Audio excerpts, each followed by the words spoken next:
Alors, on va parler de la responsabilité médicale en chirurgie dentaire. Donc, la responsabilité médicale correspond au degré de responsabilité que peuvent encourir les médecins ou les chirurgiens dentistes envers les particuliers ou le public à l'occasion de leur profession. C'est-à-dire qu'est-ce qu'on a comme responsabilité en face du public ou en face par rapport à notre profession. Donc, la responsabilité juridique applicable aux chirurgiens dentistes. On a une responsabilité disciplinaire, ordinale, on a une responsabilité pénale et on a une responsabilité civile. La responsabilité disciplinaire, c'est quoi? Donc, le Conseil de l'ordre, vous savez tous qu'on a le Conseil de l'ordre. Donc, le Conseil de l'ordre, c'est quoi? C'est un établissement que tous les chirurgiens dentistes demandent quand vous serez admis, quand vous serez chirurgien dentiste, pour exercer la fonction. Ça va se terminer dans 10 minutes, on va reprendre. Avant de commencer exercer la fonction de chirurgien dentiste, on est obligé de s'inscrire dans le tableau de l'ordre, ou ce qu'on appelle le Conseil de l'ordre. Donc, c'est le Conseil de l'ordre qui va s'occuper de, s'il y a par exemple des sanctions, s'il y a des réclamations, que ce soit par le public ou par les cliniques, l'hôpital ou les centres médicaux, donc tout ça va être réglé au niveau du Conseil de l'ordre. Donc le Conseil de l'ordre sanctionne un comportement fautif portant atteinte à l'exercice et à l'honneur de la profession, et ce, indépendamment de l'exercice ou non d'un préjudice. La sanction disciplinaire en première instance par l'échelon régional, puis le Conseil national, c'est-à-dire si vous faites par exemple une infraction, donc au premier lieu, elle va être réglée au niveau du Conseil de l'ordre régional. Par exemple, si on va ici à Blida, on a un Conseil de l'ordre régional, c'est-à-dire il englobe la région de Blida, par exemple Blida, Chlef, Eindhoven, tous ces dentistes-là, ils vont être inscrits à un seul Conseil de l'ordre. On appelle Conseil de l'ordre régional. Après, vous avez le Conseil de l'ordre national qui est sur Alger. Donc, si l'affaire n'est pas réglée au niveau du Conseil de l'ordre régional, elle va passer à l'échelle régionale, elle va passer à l'échelle nationale. Après, donc cette responsabilité, elle est engagée par l'employeur, c'est-à-dire la clinique ou le centre médical là où vous exercez. Madame. Donc, en cas de non-respect de nos contrats de travail, donc quelles sont les situations dans lesquelles on se retrouve face à régler un problème en Conseil de l'ordre? C'est-à-dire, donc la première situation, si on ne respecte pas un contrat de travail, en cas de non-respect de loi établie par le Conseil de l'ordre, parce que le Conseil de l'ordre, je pense que vous allez voir dans d'autres cours, il y a des lois à respecter. Donc, si vous ne respectez pas les lois établies par le Conseil de l'ordre, donc vous serez sanctionné. Et en cas de manquement de règles de déontologie de la profession, donc, en cas d'effraction d'une règle de la déontologie de la profession, par exemple, si on parle d'un secret professionnel, si quelqu'un n'est pas d'accord, il nous attaque en justice, donc ça, c'est une infraction qui va être réglée au niveau du Conseil de l'ordre.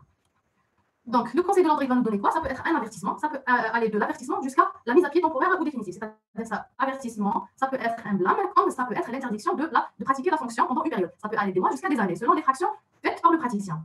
Donc, la responsabilité pénale. Maintenant, le code pénal détermine au nom de la société une amende ou un emprisonnement en rapport avec la gravité de la faute commise. On doit savoir qu'au début, on était au niveau du Conseil de l'ordre. Maintenant, il y a une autre responsabilité pénale. C'est-à-dire si vous faites une infraction, on pourra être sanctionné par le code pénal. Et cette sanction, elle peut aller de l'emprisonnement, elle peut être un emprisonnement, elle peut être une mise à pied, une interdiction de pratiquer la fonction, donc selon la faute ou l'infraction commise.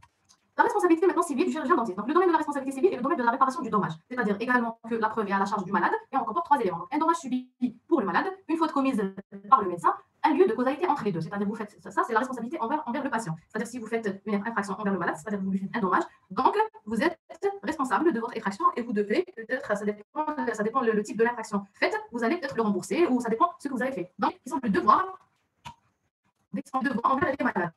Donc, selon l'article 43 et 44 qui régit la relation entre le praticien et le patient, le malade est libre de choisir si il a. Donc, on parle là du libre choix. C'est-à-dire, si vous travaillez dans une clinique et vous êtes plusieurs dentistes, vous n'avez pas le droit de dire à un malade que vous, par exemple, vous le voyez la première fois, après, la deuxième fois, il décide de changer. Donc, il faut savoir que vous n'avez pas le droit de lui dire non, vous étiez avec moi, vous restez avec moi, vous êtes mon malade. Donc, ça n'existe pas. Le malade, il a le libre choix de choisir son médecin ou son dentiste. S'il veut changer, qu'il change. On ne peut pas le maintenir ou dire à un autre praticien ne le soignez pas. Non, c'est moi qui l'ai vu en premier. Donc, le malade, il a tout le choix et il est libre de choisir son médecin. Il est libre de quitter son dentiste. Il est libre de ne pas terminer ses soins chez lui. D'accord? Donc, même si vous serez après installé chez vous, vous ne pouvez pas obliger, par exemple, vous commencez un soin, vous ne pouvez pas obliger un patient de terminer le soin chez vous jusqu'à la fin. Si par exemple, il fait une séance, après il décide de quitter, donc il quitte. Il a le libre choix de quitter son dentiste.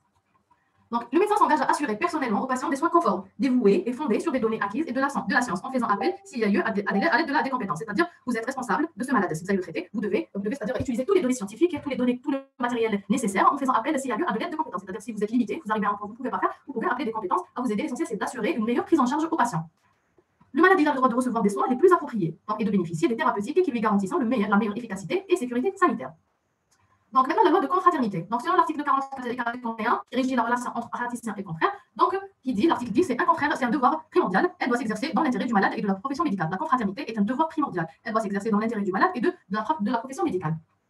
La confraternité, donc toujours dans la confraternité, un médecin ou un chirurgien dentiste qui a un différend avec un confrère doit rechercher une conciliation. C'est-à-dire, si vous avez un problème avec un autre confrère, il faut essayer de trouver un terrain d'entente entre vous ou une conciliation, au besoin par l'intermédiaire de conseils de département de l'ordre. C'est-à-dire, si vous avez des problèmes, si vous ne pouvez pas les régler personnellement entre vous, vous pouvez avoir recours au conseil de l'ordre. Le corps médical doit vivre dans la confraternité. C'est-à-dire, surtout si vous travaillez dans une clinique, il faut travailler dans la confraternité. Il ne faut pas avoir des problèmes avec des confrères. Pourquoi? Parce qu'on travaille ensemble, on aura besoin d'être aidé ou on aura besoin de s'entraider. Donc, on a intérêt de travailler dans un milieu sain.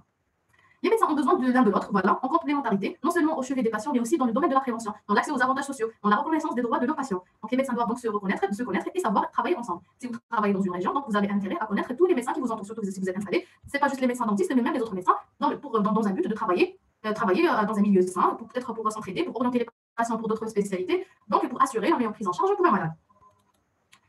Maintenant, le rapport avec les autres membres de la profession. Donc, selon l'article 52 à 61, donc, ils doivent être courtois et bienveillants avec les auxiliaires de santé. Donc là, on parle des auxiliaires de santé, on parle des infirmiers, les assistants et les assistants.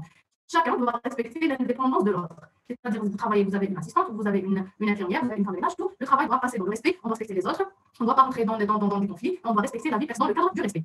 Voilà, c'était tout pour les articles qui sont en rapport avec les droits médicaux. Donc, je vous dis merci pour votre attention. Si vous avez des questions, vous les posez, sinon je vous remercie.